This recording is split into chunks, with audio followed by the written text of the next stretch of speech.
Hi, I'm Alan Smith. When we think of houseplants, probably the first thing that comes to mind isn't a cactus. But in today's show on houseplants, we'll meet a woman who's been growing cacti for over 60 years. We'll also explore more traditional houseplants, and we'll find out why the airplane plant is of particular interest to NASA. And no, it's not because of the name. Plus some houseplants for those of us with busy schedules who might be a little forgetful when it comes to watering. And speaking of watering, we'll take a look at keeping your plants healthy, even when you're away on vacation. There's so much to see in today's show, and it all starts right after this.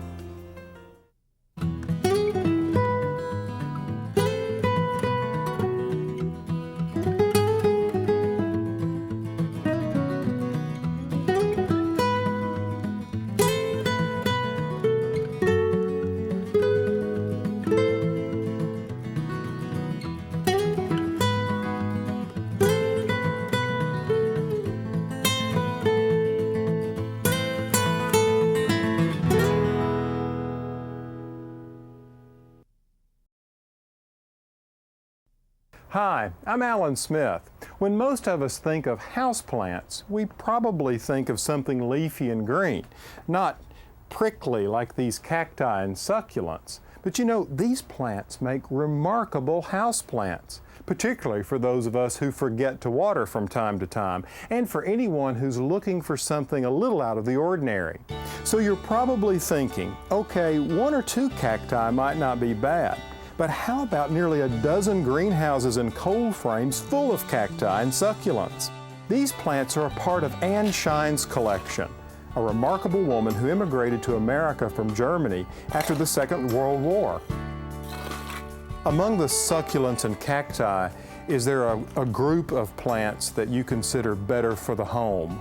Yes, Hawadias and Wisterias make wonderful houseplants. You can put them on windowsills, or you can make nice arrangements. Grouping them together in a container. Them together. They need some light, but diffuse light they will do very, very well. What about overwatering? Is that a common problem? Yes. Most people kill their plants, them cactus and succulents, from overwatering. You water them when they're dry. If it's completely dry, then you water all the way through, but don't let them stand in water. And then let it dry out completely from that moment. Yes. And then repeat the watering. And I only do that from March till end of October. In the wintertime, you can give them once a month a light watering. Now, some people think when they hear cactus or succulents, they don't need no water. I had somebody, they bought a cactus here. After 2 years, he came, wanted them repotted, and said, something wrong with it. And I said, did you repot it? No, he said. How about watering? He never watered that plant in 2 years. Even cacti should be watered. That's right. That's right. What about fertilizing cacti? Yeah, I do fertilize a very low dosage from April till middle of September. A light dosage, only normally 8 strength. And then you can do it every time you water. Now, when you say 8th strength, you cut it down to very dilute, yeah. 1/8. 1/8. I see. I like to look at them every day when they come from the day you put the seed in till they come up, till they sprout, you know. It's a lot of excitement. And even my husband, he got hooked on it too. Every night after dinner, we went out in the greenhouse looking about the progress they made. Well, your passion certainly comes through. Now, ease of care is a phrase you're probably going to hear over and over again in this show, and that's because it's one of my top criteria in choosing a houseplant. Now, another group of plants that has some of the same low-maintenance characteristics as the cacti are the succulents. There's such a wide range of colors and shapes when it comes to these fascinating plants, and they're perfect for people on the go or as desk plants. Robin Stockwell of Succulent Gardens tells us more. Robin, why do all these plants look like they're from Mars? Well, mainly because they've had to adapt to rough environments in which water was not available. You have a group of plants that oftentimes are completely unrelated in the plant world. But because of drought or frozen water or salty water, the plants have over a period of time adapted so that they can store water long periods of time, and they become kind of thick, juicy plants and have the ability to store that water for long periods. Al and I do feel that succulents are becoming more popular. People are on the go all the time. They're not home all the time. They're living in smaller spaces, and sometimes our lifestyle means that a plant has to be able to live in a harsh environment because we're not there to take care of it.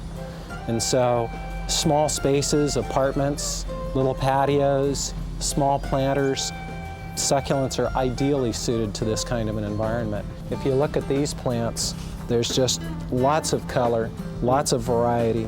People need to really get out there and just dig in, put them in the soil, have fun with them, use all of the principles they've used with the plants in their garden. Just use their imagination. Have a good time. Yeah.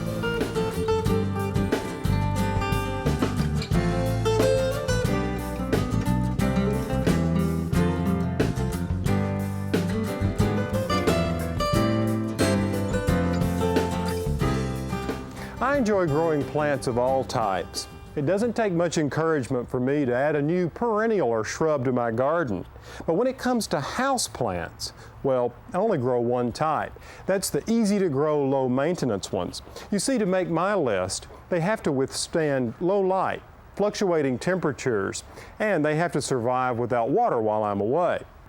Of course, after all of that, they still have to look good. Now, I know that may sound like a tall order for any house plant, but let me introduce you to my top 5 choices. First, let's take a look at this mother-in-law's tongue. It's hard to beat. Mine has gone as long as 6 weeks without watering and literally years without being repotted. A second choice to consider is a plant that no kitchen should be without. It's the aloe. These are great for treating minor burns that can occur when cooking. They thrive in indirect light and will tolerate sporadic watering. Now, if you're looking for more foliage, you may want to try one of these. This is a spathiphyllum, or sometimes just called spath. Another house plant I recommend is the old reliable pothos. These are almost indestructible. And last on the list would have to be the philodendron. Just water it thoroughly when the leaves begin to droop, and then leave it alone for 3 to 4 weeks. These plants have great looking foliage that can grow very large. All of these house plants I've listed will thrive on neglect. And when they look this good, how can you resist having a few in your home? Up next, we'll take a look at some more houseplant basics, and a little later, some ideas on taking care of your houseplants when you're away on vacation. Bringing a houseplant home and giving it any chance for survival depends on establishing a good watering cycle. You see, too much water or too little seems to be the #1 killer of houseplants. I've always found it helpful to deep soak new houseplants as soon as I bring them home.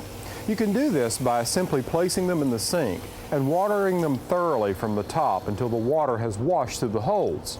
Let them drain and then repeat the whole process about 30 minutes later. Now, this does 2 things. It thoroughly saturates the soil around the roots, and it also washes out any salt buildup from fertilizer.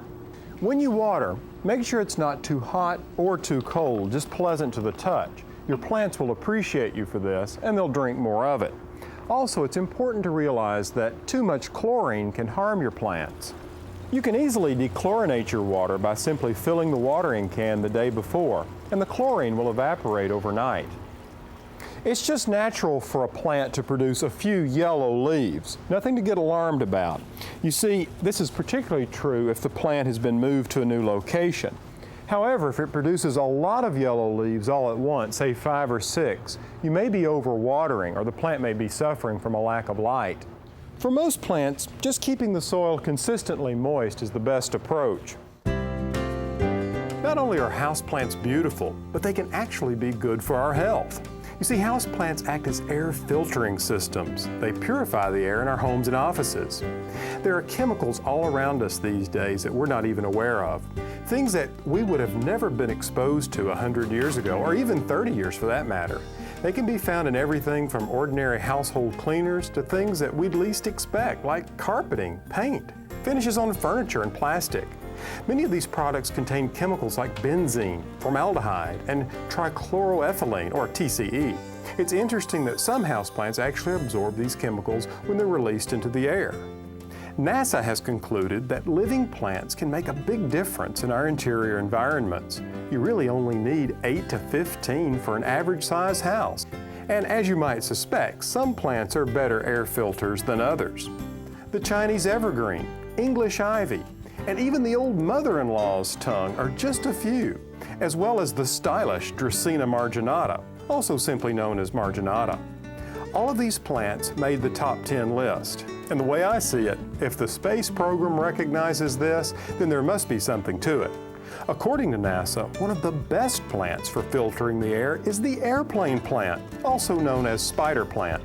These plants are being used as natural cures for what's been called the sick building syndrome. That's just a building that has a higher than normal level of indoor air pollution.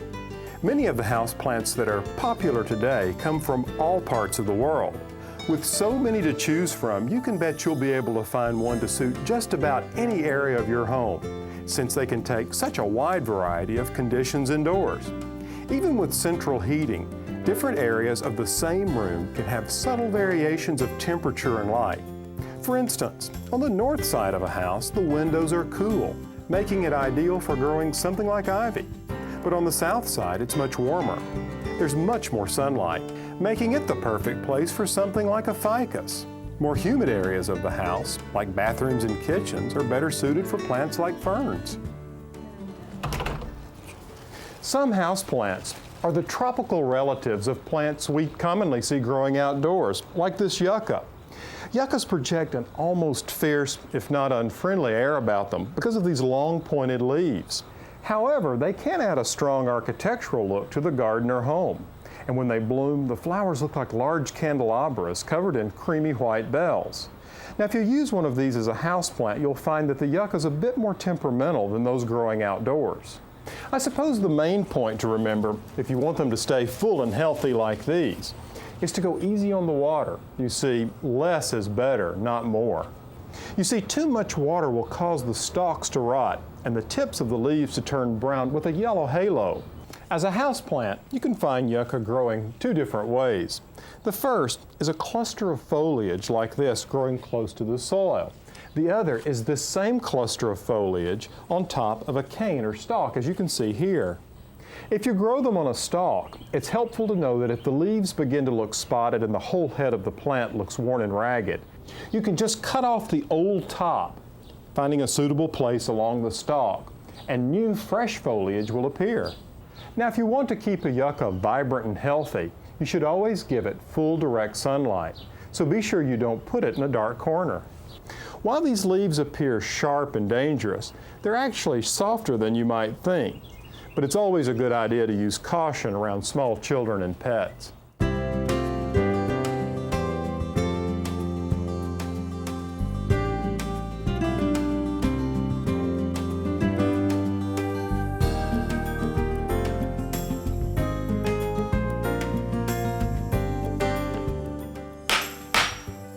Up next, too close for comfort when your houseplants need some elbow room. And a little later, using houseplants for a long-lasting floral display.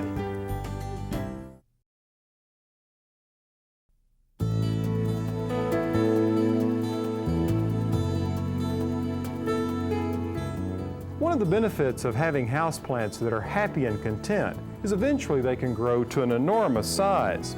Ever so often they need to be bumped up into a larger home. Now take the spring araya or asparagus fern as an example. It was so root-bound the roots were literally heaving out of the soil across the top of the container.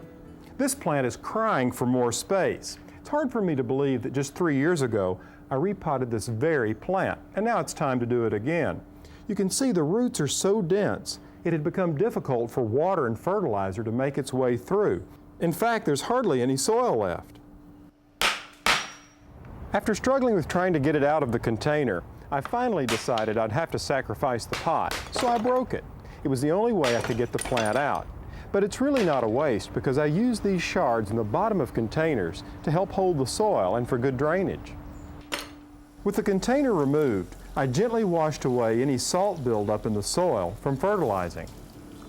Now I'm just loosening the roots so I can redirect them in the new soil. And for stubborn ones, I'll go ahead and cut them. It'll just cause new growth to occur. Now when I put the plant in the container, I'll layer soil and then water. This will help push out any air pockets. And all of this will give this plant an opportunity to grow for years to come.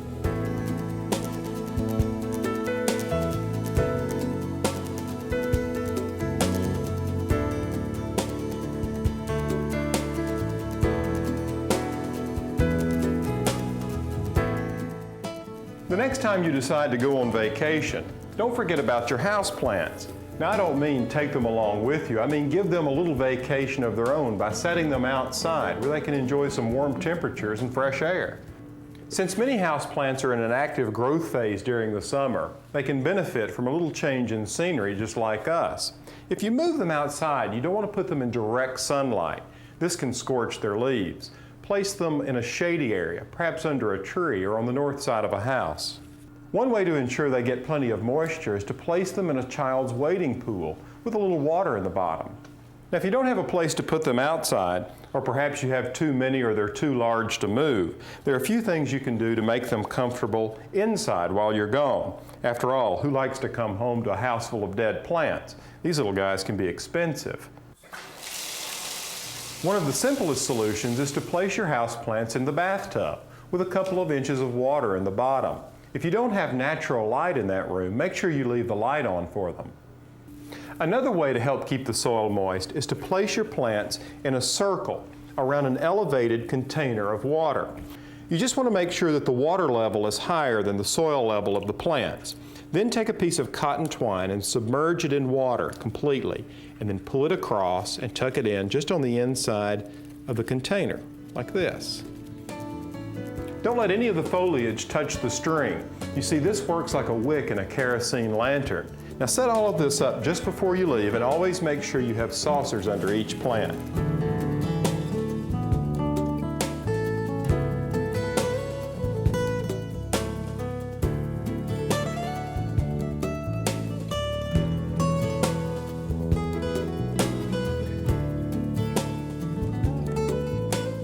A long-lasting floral display made with plants you can use season after season right after this.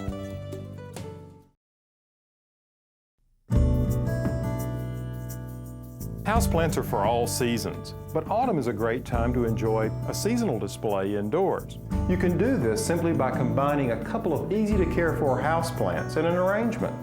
The two I've chosen bring the best of foliage and bloom together and keep maintenance at a minimum.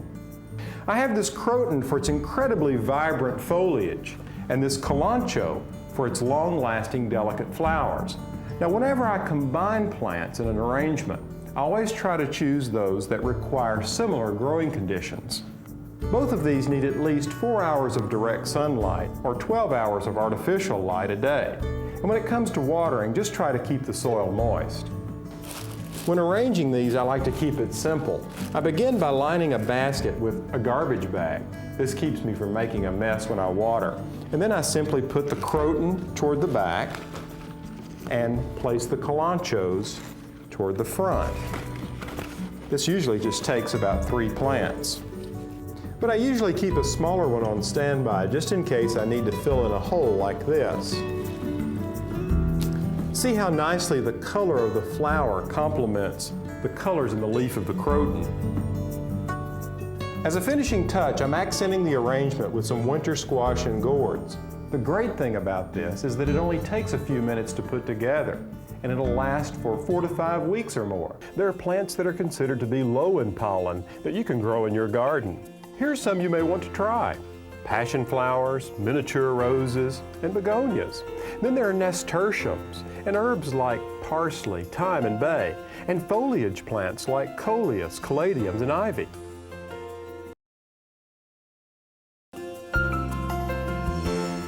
Thanks for watching today's show. I hope you've discovered some new and interesting houseplants to try in your own home. And remember, everything in today's show, plus a lot more on gardening, can be found on my website. That's pallensmith.com. Until next time, from the garden, I'm Alan Smith.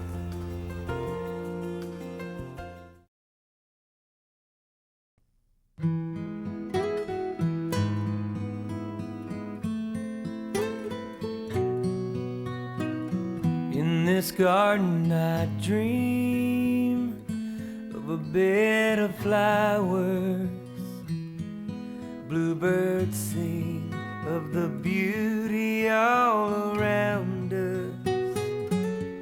And every time the sun comes out, I can't help but smile. Oh, no, I can't help but smile.